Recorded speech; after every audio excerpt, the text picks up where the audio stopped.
You're lying in bed, scrolling through your phone, and the next thing you know, it's morning. There was no moment of transition, no fade to black, no final thought you can point to and say, that was the last thing I remember. 1 second you were a conscious being thinking about your day, and the next you simply weren't.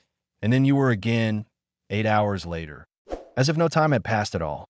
This happens to you every single night of your life, and yet it remains one of the strangest, least examined mysteries of human existence. You have never once, not a single time in your entire life, witnessed yourself fall asleep. And there's a reason for that, buried deep in the architecture of your brain, that reveals something unsettling about what consciousness actually is. Let's start with the obvious question. Why does this matter? After all, you remember plenty of things you don't pay close attention to.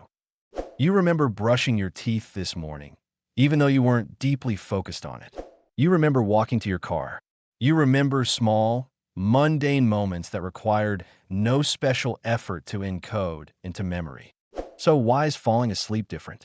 Why is it that no matter how hard you try, no matter how many nights you've spent attempting to catch yourself in the act, you have never succeeded? Some people claim they remember the moment they drifted off, but when you ask them to describe it precisely, the memory dissolves under questioning. What they're really remembering is the moment just before the last conscious thought, and then a guess about what came after. The actual transition itself is a black hole. Nothing goes in, nothing comes out. To understand why, we need to talk about what memory actually requires. Memory is not a passive recording device, like a camera running the background of your skull, capturing everything that happens whether you're paying attention or not. Memory is an active, energy-expensive process that depends on a specific brain structure called the hippocampus, working in coordination with networks across your cortex. For an experience to become a memory you can later retrieve, your brain has to be in a particular state. Alert enough to bind sensory information together, alert enough to tag it with context, alert enough to consolidate it into something retrievable. This process requires a baseline level of arousal, a baseline level of what neuroscientists call wakeful consciousness. And here's the critical fact. Falling asleep is, by definition, the shutting down of that exact system. As you drift from wakefulness into sleep, your brain doesn't flip a switch. It downshifts gradually, but it downshifts in a very particular order, and that order matters enormously. The first thing to go is not your awareness of the room around you. The first thing to go is your ability to lay down new long-term memories. Researchers studying the transition into sleep have found that the hippocampus begins to disengage well before the rest of your brain has lost consciousness. In other words, there's a window, sometimes lasting several minutes, during which you're still technically experiencing things, drifting thoughts, fragments of sensation, the feeling of your body sinking into the mattress. But none of it is being recorded. You are conscious in some reduced and fading sense, but you're not building memories of that consciousness. It's like a camera that's still pointed at the scene, but the recording light has already switched off. This stage even has a name in sleep science, the hypnagogic state. It's the strange, dreamlike threshold between being awake and being asleep, and it's notorious for producing bizarre sensory experiences, flashes of imagined sound, sudden falling sensations, brief, hallucinatory images that feel utterly real in the moment. People report hearing their name called, seeing fragmented scenes, feeling like they're floating, even feeling a jolt of muscle movement that snaps them back toward wakefulness, a phenomenon known as a hypnic jerk. And here's the maddening part. Even these vivid hypnagogic experiences are rarely remembered the next day, because they're happening precisely in the window where memory formation has already begun shutting down. Your brain is generating experience without archiving it. It's writing in invisible ink. Some researchers have managed to catch this state in the lab by waking people up at precisely timed intervals after sleep onset. And what they find is remarkable. If you wake someone within the first minute or two of falling asleep, they often can report vivid, dreamlike content. Wait just a few minutes longer, and that same content becomes completely inaccessible. Vanished, as though it never existed in the first place. The experience was there. The window to remember it had simply already closed. Now, you might wonder, why would evolution build a brain this way? Why would it make sense to design a system that experiences things it can't remember? The answer has to do with what memory is actually for. Memory exists to help you make decisions in the future. It's not there to create a perfect transcript of your life. It's there to extract useful patterns from experience so you can act more effectively later. But the transition into sleep is, almost by definition, a moment of withdrawal from the world that demands decision-making. You're not navigating a complex environment. You're not solving problems. You're not interacting with other people. Your brain, in its relentless efficiency, treats this state as low value for memory encoding. Building and maintaining memories is metabolically expensive, and the hippocampus operates under a cost-benefit calculation every single night. As the brain senses the approach of sleep, it begins down-regulating the very mechanisms that would otherwise log this transition, because logging it serves no future purpose.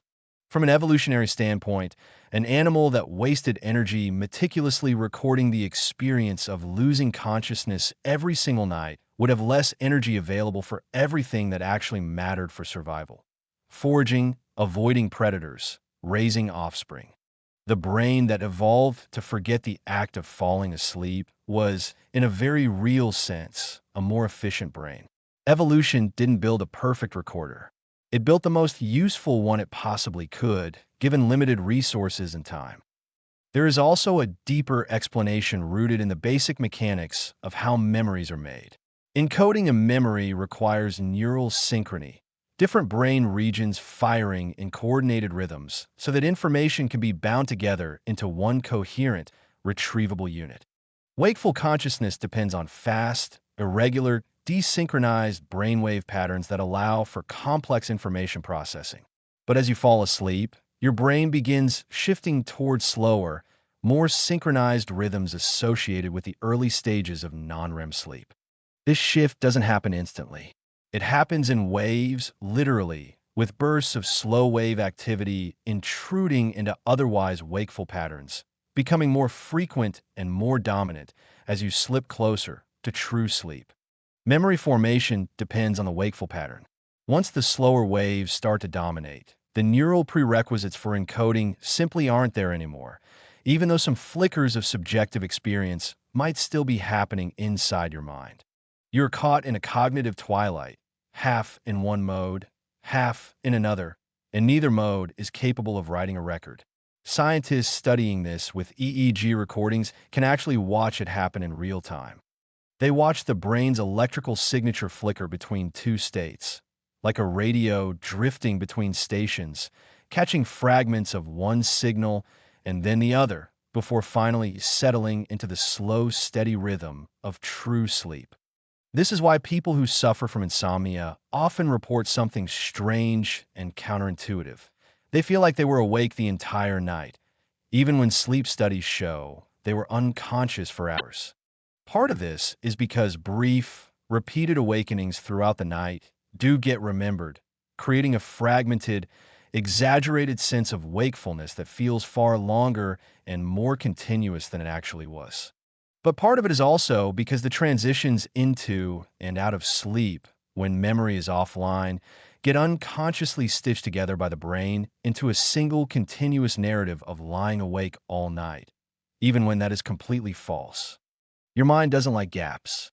When data is missing, it fills them in, often inaccurately, with a best guess based on whatever surrounding information it does have.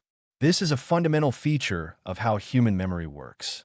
This is the same mechanism that explains why so many people insist they don't dream, even though sleep research consistently shows that everyone dreams multiple times per night without a single exception. They're not failing to dream. They're failing to encode the dream into retrievable memory before waking fully erases the window of opportunity. The dream happened. The recording simply never started in time. It's also why some people, when startled awake suddenly by an alarm or a loud noise, are far more likely to remember a dream than people who wake up gradually and naturally over several quiet minutes. A sudden jolt back to full consciousness can sometimes catch the memory system flipping back on quickly enough to grab a fragment of what was happening before it dissolved for good into nothing at all. And that brings us to perhaps the most fascinating twist in this whole story: the asymmetry between falling asleep and waking up. Why can you sometimes remember waking, but almost never remember the moments just before falling asleep? The answer lies in which direction your brain is moving. When you wake up, your brain is reactivating the very systems it shut down during sleep, doing so in something close to the reverse order it originally powered them down. The hippocampus and surrounding memory networks come back online relatively early in the waking process, often before you're even fully alert. That means the last fragments of a dream have a genuine chance to be captured. Falling asleep is the exact opposite. You're moving away from the state that supports memory, not toward it. The recording light turns off before the lights in the room do. It's a one-way door you slip through without ever noticing. Imagine a security camera connected to a hard drive, where the hard drive takes a few seconds to start up before it begins saving footage, and a few seconds to shut down once it loses power. If someone walks past the camera during that shutdown window, the camera might still be capturing light, the lens is still open, the scene is technically being viewed, but nothing is being written to disk. Later, when you try to review the footage, there will simply be a gap, not because nothing happened, but because nothing was saved. This is essentially what's happening in your brain every single night of your life. Your visual and sensory systems may still be weakly active. Your subjective experience may still be flickering. But the hard drive, the hippocampus, has already powered down, and there is nothing to retrieve later no matter how hard you try. You could, in theory, be technically conscious for several more minutes than you think you are, drifting through fading impressions and half-formed thoughts, and you would have absolutely no way of ever knowing it happened. Because the part of your brain responsible for knowing has already clocked out for the night. It left quietly, without telling you, and took your ability to notice its absence along with it when it went. This raises a much bigger philosophical question that sleep scientists and philosophers of mind have wrestled with for decades. If you cannot remember an experience, did you actually have it at all? Some argue that memory and experience are fundamentally separate things. You can be conscious of something in the moment without that consciousness ever becoming a retrievable memory, which means the experience was real even though it left absolutely no trace. Others argue that without memory, the concept of having experienced something becomes almost meaningless because there's no way, even in principle, to verify it happened from the inside of your own mind. This isn't just an abstract puzzle. It connects directly to deep questions about anesthesia, where patients sometimes show signs of responsiveness during surgery despite having absolutely no memory of it afterward. About certain memory disorders, where patients can carry on entire conversations, form short-term impressions, and react emotionally to events that they will never be able to recall even minutes later. The boundary between being conscious and remembering being conscious turns out to be far blurrier and far more important than most people ever stop to realize in their daily lives. Falling asleep, then, isn't really a single moment at all. It's not a clean line you cross the way you might cross a finish line in a race. It's a gradual dissolution happening across many different brain systems simultaneously. It's a slow fade where different brain systems power down on different timelines, with memory formation typically being one of the very first lights to go out, long before true unconsciousness actually arrives. By the time the rest of your brain has truly lost consciousness, the system responsible for documenting that loss has already been offline for several minutes. The recorder stopped before the show actually ended. You're left, every single morning, with a perfectly intact memory of being awake, followed immediately, with no transition whatsoever, by a perfectly intact memory of being awake again. The hours in between simply don't exist for you. The hours in between aren't lost in the way you lose your keys. They were simply never recorded. There was no file created, no data written. The hard drive was already off before the moment ever had a chance to be saved. And the strange, quiet truth at the heart of all this is that you fall asleep every night without ever truly knowing what it feels like, because the part of you capable of knowing has already left the room. It slips away minutes before the rest of you even notices it's gone. And this happens every single night, reliably, without fail, in every human being on the planet, regardless of age, culture, or circumstance. Think about how strange that really is. Every person who has ever lived has experienced this exact phenomenon thousands of times. And yet virtually none of them ever noticed it was happening at the very moment it occurred. You have experienced the complete and total loss of consciousness thousands of times in your life. And you remember none of those moments. Not a single one. Because the very act of losing consciousness erases evidence of its own occurrence. This self-erasing quality makes the transition into sleep unlike almost anything else in human experience. Most events leave at least some trace, a feeling, an impression, a fragment. The fallen asleep leaves nothing at all.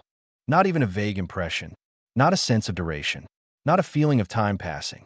Just a clean, seamless edit from one moment of wakefulness to the next, with nothing acknowledged in between by your conscious mind. Not even a vague impression, not a sense of duration, not a feeling of time passing. Just a clean, seamless edit from one moment of wakefulness to the next, with nothing acknowledged in between by your conscious mind. Some people find this deeply unsettling when they stop to think about it carefully.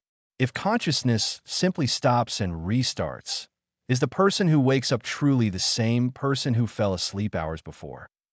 It's a question philosophers have debated for centuries without reaching a clean answer. The continuity of personal identity through sleep is one of the oldest puzzles in the entire history of human thought. Most people, of course, don't lose sleep over this question in any sense of that phrase. They wake up, feel continuous with their yesterday's self, and go about their day without ever noticing the gap that was there. And maybe that's the most remarkable thing of all. Not that falling asleep erases itself from memory, but that the brain so seamlessly conceals the erasure that you never even think to question whether the gap was there. Every night, your brain performs one of the most elegant disappearing acts in all of nature. It removes itself from the scene, takes all evidence of its departure with it, and returns before you notice it was ever gone.